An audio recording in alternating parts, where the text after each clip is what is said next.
warahmatullahi wabarakatuh. Alhamdulillah.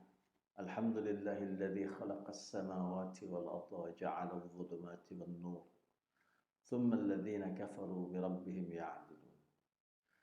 Ashhadu an la ilaha illallah wahdahu la sharika lah. Wa ashhadu anna Muhammadan 'abduhu wa rasuluhu alladzi la nabiyya ba'dahu. Allahumma fassalli wa sallim ala habibina wa syafi'ina wa maulana Muhammadin wa ala alihi wa ashabihi wa tabi'in wa man tabi'ahum bi ihsanin ila yaumiddin amma ba'd. Faqad qala Allah ta'ala fi kitabihil karim a'udzu billahi as-sami'il 'alim minasy syaithanir rajim. Ya ayyuhalladzina amanu taqullaha wal tanzur nafsum ma qaddamat lighad. Wattaqullah innallaha khabirum bima ta'malun. Sadaqallahul azim wa sadaqa Rasulullah sallallahu alaihi wasallam nabiyil karim. Ma'asyiral muslimin, pemirsa sekalian dikasihi dan dirahmati oleh Allah Subhanahu wa taala. Alhamdulillah pada kesempatan ini kita dipertemukan lagi oleh Allah Subhanahu wa taala dalam kajian kita.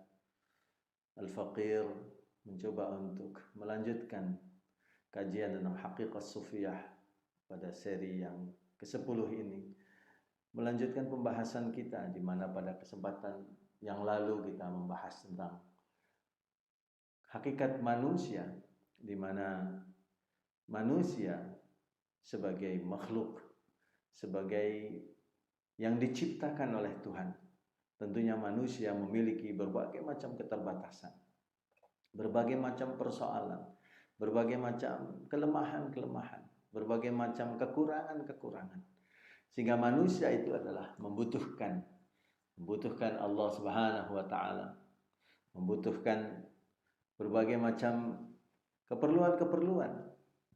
Sebagaimana di dalam surah Fatir ayat yang ke-15 Allah Subhanahu wa taala berfirman, "Ya ayuhan nas antumul fuqara ila Allah, wallahu huwal ghaniyyul hamid."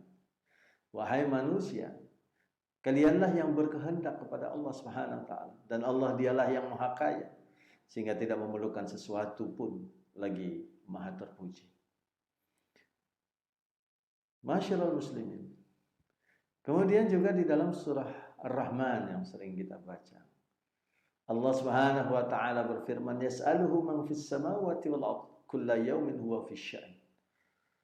Telah memohon kepada Allah Subhanahu wa taala sesiapa saja yang ada di langit dan yang ada di bumi.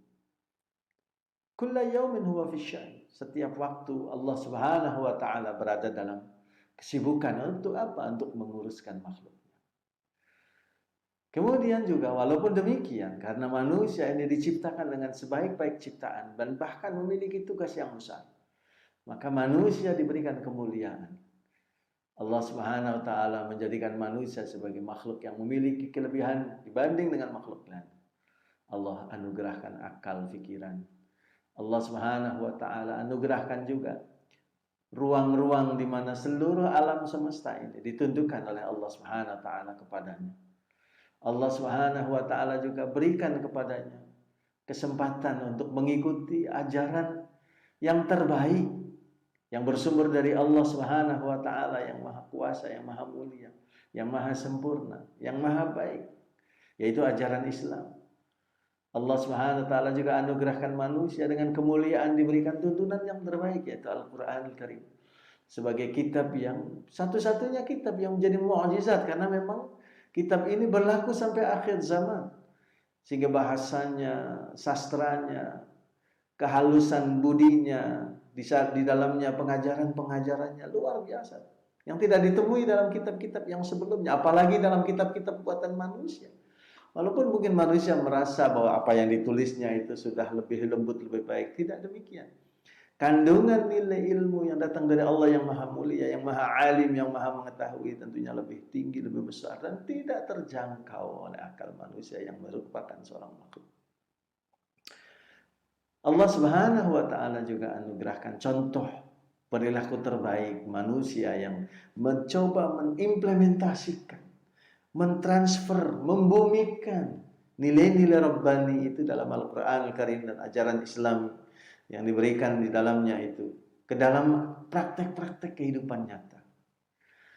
Kemarin kita sudah membahas itu, dan pada kesempatan ini kita melanjutkan kembali bahwa manusia oleh Allah Subhanahu wa taala telah diberikan pilihan-pilihan. Ketika manusia diberikan berbagai macam kemuliaan, manusia juga diberikan nafsu. Sehingga dengan demikian Allah Subhanahu wa taala berfirman, "Fa'alhamaha fujuraha wa taqwaha."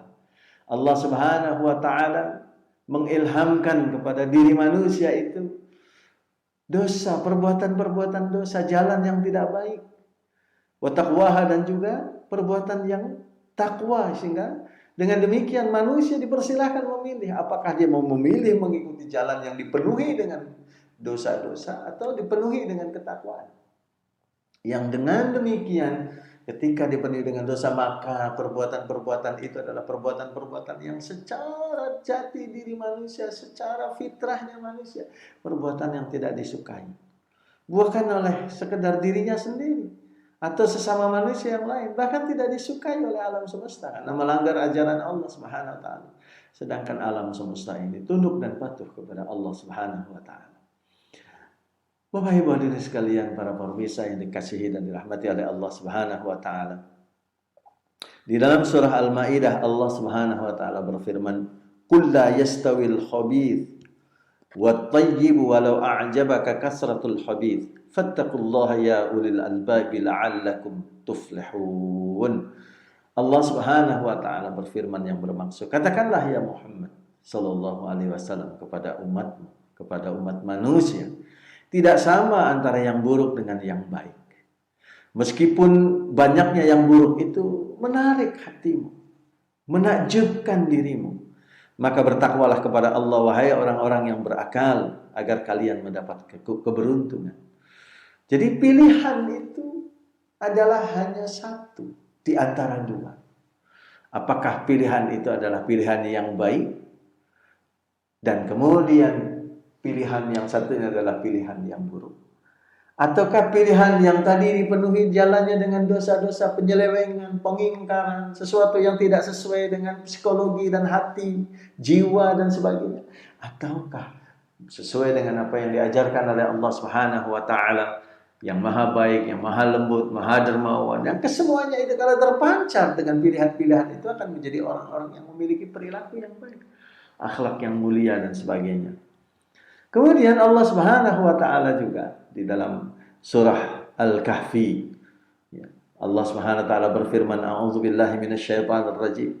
Wa qulil haqqu min rabbikum faman syaa'a falyu'min wa man syaa'a falyakfur. Inna a'tadna lidh-dhalimina naran ahata bihim suradiquha wa iyastaghithu yughathu bima'in kalmuhli yashfil wujuh bi'sasy syarabu wa sa'at murtafaqa." Yang bermaksud, dan katakanlah ya Muhammad, kebenaran itu datangnya dari Tuhan, maka barang siapa yang ingin beriman maka hendaklah dia beriman, dan barang siapa yang ingin ia kafir maka hendaklah ia kafir. Sesungguhnya kami telah sediakan bagi orang-orang yang zalim itu, yaitu neraka yang gejolaknya mengepung mereka, dan jika mereka meminta minum, niscaya mereka akan diberi minum dengan air seperti besi yang mendidih, yang menghanguskan muka mereka. Itulah minuman yang paling buruk dan tempat istirahat yang paling jelek. Bapak Ibu hadirin sekalian yang dirahmati Allah, para pemirsa yang budiman, manusia diberikan oleh Allah Subhanahu wa taala pilihan-pilihan. Sehingga dengan demikian, apakah ia ingin menjadi orang yang baik, yang dengan pilihan kebaikan itu nanti dibalasnya oleh Allah Subhanahu wa taala dengan surga, dengan ridha, dengan ampunan, sehingga dengan demikian akan melahirkan kebahagiaan sejati, kebahagiaan hakiki, baik kebahagiaan di dunia maupun juga kebahagiaan di akhirat, atau sebaliknya memilih hal yang tidak baik, sehingga dengan demikian nantinya akan sengsara sepanjang zaman. Sengsara ketika disiksa oleh Allah SWT dengan siksa yang kekal, maka sengsara sepanjang dia disiksa itu. Ma'asyiral muslimin, Bapak Ibu hadirin tonton perempuan pemirsa yang dirahmati Allah Subhanahu wa taala. Jadi kelebihan-kelebihan yang diberikan oleh Allah SWT kepada manusia menjadikan manusia itu dituntut untuk memilih Manusia diberikan pilihan karena manusia diberikan akal. Manusia juga diberikan oleh Allah SWT nafsu. Ada dua unsur samawi, yaitu unsur roh sebagaimana yang kita bahas pada dalam Haqiqah Sufiyah yang seri ke-8 dan juga yang sedikit banyak juga dikupas di dalam seri yang ke-9. Kemudian manusia juga diciptakan dari Allah SWT dari tanah yang rendah. Jadi ada dua unsur kemuliaan yang datang dari Allah SWT dan unsur rendah karena dia berasal dari tanah yang hina, rendah dan sebagainya. Pilihannya itu ketika manusia memiliki kemuliaan-kemuliaan, dia akan memilih yang baik. Ketika manusia dididik dengan adab-adab, dia pasti akan mengambil hal-hal yang sesuai dengan adabnya, sesuai dengan adat istiadat sopan santunnya. Dan juga sebaliknya, ketika dia berada dalam keadaan misalnya tidak mampu untuk membuat pilihan-pilihan yang baik itu, maka dia akan terseret, terikut-ikut dengan masyarakat yang buruk, sehingga dengan demikian menjadikan dia pada akhirnya beramal dengan amal-amal perbuatan yang dibenci. Oleh karena itu Allah Subhanahu wa taala di dalam Al-Qur'an Al-Karim, salah satu di antara tugas yang dibebankan kepada baginda Rasulullah SAW untuk kemudian menjadi tugas juga bagi pengikutnya adalah ya'muruna bil ma'rufi wa yanhauna 'anil munkar, yaitu memerintahkan orang, memerintahkan diri dan juga orang lain untuk apa? Bil ma'ruf, dengan sesuatu yang sudah dikenal.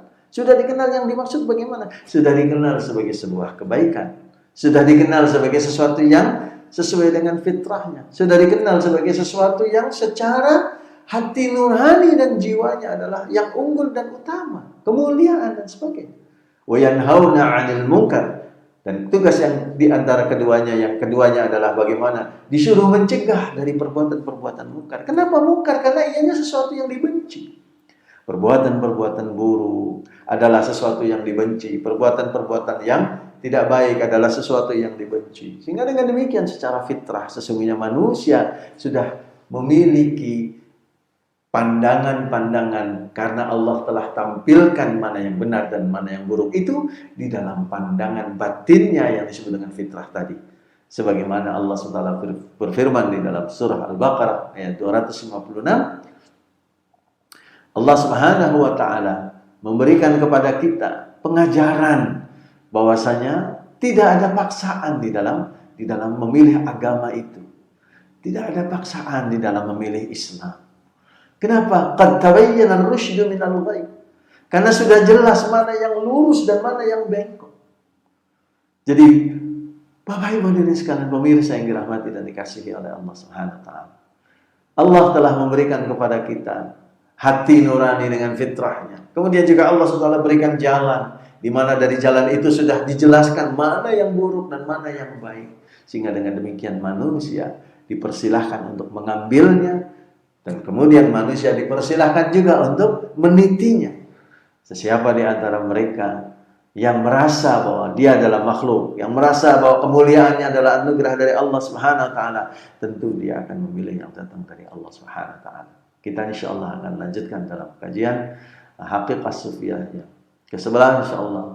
Mudah-mudahan Allah Subhanahu wa taala membimbing kita, memberikan kepada kita anugerah nikmat kesehatan, anugerah nikmat kebahagiaan, dan kemudian mudah-mudahan Allah SWT angkat penyakit-penyakit yang hari ini banyak merebak sebagai pandemi, segera diangkat oleh Allah SWT dan diselamatkan kita semuanya berada dalam ajaran Al-Quran Al-Karim, ajaran Islam, ajaran yang mulia, ajaran yang pernah dituntun dan dibimbing oleh junjungan Nabi kita Muhammad sallallahu alaihi wasallam. Aqulu qouli hadza astaghfirullah li wa lakum, billahi taufiq wal hidayah. Wa'afu bikum. Assalamualaikum warahmatullahi wabarakatuh.